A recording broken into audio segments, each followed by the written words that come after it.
My fellow Americans, I'm speaking to you tonight from behind the resolute desk in the Oval Office. In this sacred space, I'm surrounded by portraits of extraordinary American presidents. Thomas Jefferson wrote the immortal words that guide this nation. George Washington, who showed us presidents are not kings. Abraham Lincoln, who implored us to reject malice. Franklin Roosevelt, who inspired us to reject fear. I revere this office, but I love my country more. It's been the honor of my life to serve as your president. But in the defense of democracy, which is at stake, I think is more important than any title.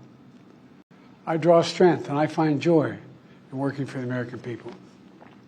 But this sacred task of perfecting our union is not about me. It's about you, your families, your futures. It's about we, the people. We can never forget that. And I never have. I've made it clear that I believe America is at an inflection point. One of those rare moments in history when the decisions we make now will determine our fate of our nation and the world for decades to come. America's going to have to choose between moving forward or backward, between hope and hate, between unity and division. We have to decide, do we still believe in honesty, decency, respect, freedom, justice, and democracy? In this moment, we can see those we disagree with not as enemies, but as fellow Americans. Can we do that? Does character in public life still matter? I believe I know the answer to these questions because I know you, the American people. And I know this: we are a great nation because we are good people. When you elected me to this office, I promised to always level with you, to tell you the truth. And the truth, the sacred cause of this country, is larger than any one of us. And those of us who cherish that cause, cherish it so much, a cause of American democracy itself, must unite to protect it. You know, in recent weeks, it's become clear to me that I need to unite my party in this critical endeavor. I believe my record as president, my leadership in the world, vision for America's future, all merited a second term. But nothing can come in the way of saving our democracy. That includes personal ambition. So I've decided the best way forward is to pass the torch to a new generation. That's the best way to unite our nation. You know, there is a time and a place for long years of experience in public life. There's also a time and a place for new voices, fresh voices, yes, younger voices. And that time and place is now. Over the next 6 months, I'll be focused on doing my job as president. That means I'll continue to lower costs for hardworking families, grow our economy. I'll keep defending our personal freedoms and our civil rights, from the right to vote to the right to choose. I'll keep calling out hate and extremism. Make it clear there is no place in America for political violence or any violence ever, period. I'm going to keep speaking out to protect our kids from gun violence, our planet from climate crisis that is the existential threat.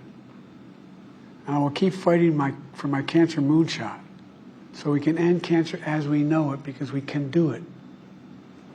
And I'm going to call for Supreme Court reform because this is critical to our democracy, Supreme Court reform. You know, I will keep working to ensure America remains strong and secure and the leader of the free world. I'm the first president in this century to report to the American people that the United States is not at war anywhere in the world. We'll keep rallying a coalition of proud nations to stop Putin from taking over Ukraine and doing more damage. We'll keep NATO stronger, and I'll make it more powerful and more united than any time in all of our history. I'll keep doing the same for our allies in the Pacific. You know, when I came to office, the conventional wisdom was that China would inevitably surpass the United States. That's not the case anymore. And I'm going to keep working to end the war in Gaza, bring home all the hostages, and bring peace and security to the Middle East and end this war. We're also working around the clock to bring home Americans being unjustly detained all around the world. You know, we've come so far since my inauguration. On that day, I told you, as I stood in that winter, we stood in a winter of peril and a winter of possibilities. Peril and possibilities. We're in the grip of the worst pandemic in a century. The worst economic crisis since the Great Depression. The worst attack on our democracy since the Civil War. But we came together as Americans, and we got through it. We emerged stronger, more prosperous, and more secure. Today we have the strongest economy in the world, creating nearly 16 million new jobs, a record. Wages are up. Inflation continues to come down. The racial wealth gap is the lowest it's been in 20 years. We're literally rebuilding our entire nation, urban, suburban, rural, and tribal communities. Manufacturing has come back to America. We're leading the world again in chips and science and innovation. We finally beat Big Pharma after all these years to lower the cost of prescription drugs for seniors. And I'm going to keep fighting to make sure we lower the cost for everyone, not just seniors. More people have health care today in America than ever before. And I signed one of the most significant laws helping millions of veterans and their families who are exposed to toxic materials. You know, most significant climate law ever in the history of the world. The first major gun safety law in 30 years. And today, the violent crime rate is at a 50-year low. We're also securing our border. Border crossings are lower today than when the previous administration left office. I've kept my commitment to appoint the first black woman to the Supreme Court of the United States of America. I also kept my commitment to have an administration that looks like America and be a president for all Americans.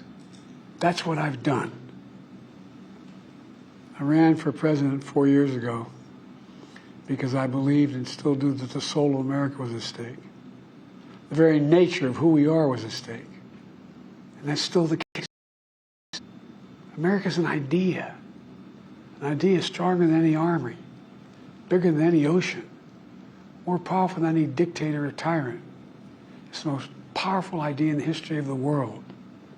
That idea is that we hold these truths to be self-evident.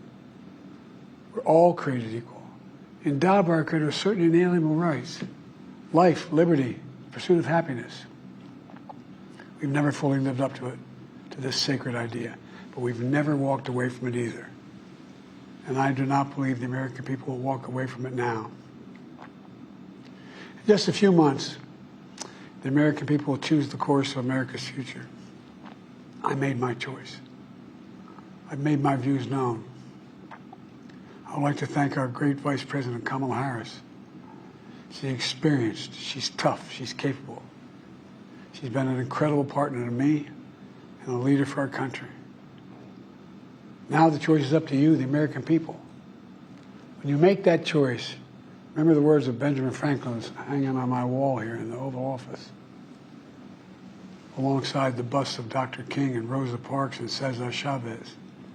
When Ben Franklin was asked, as he emerged from the convention going on, whether the founders have given America a monarchy or republic, Franklin's response was, a republic, if you can keep it. A republic, if you can keep it. Whether we keep our republic is now in your hands. My fellow Americans, it's been the privilege of my life to serve this nation for over 50 years. Nowhere else on earth could a kid with a stutter, from modest beginnings in Scranton, Pennsylvania, and Claymont, Delaware, one day sit behind the resolute desk in the Oval Office as President of the United States. But here I am. That's what's so special about America.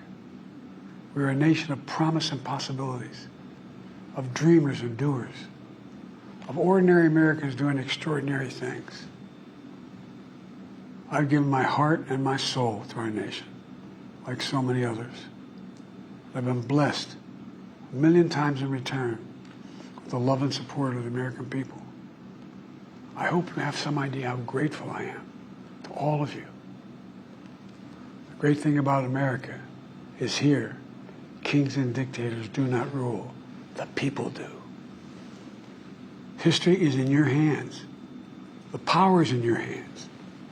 The idea of America lies in your hands. You just have to keep faith, keep the faith. And remember who we are. We're the United States of America. And there's simply nothing beyond our capacity when we do it together. So let's act together. Preserve our democracy. God bless you all. And may God protect our troops.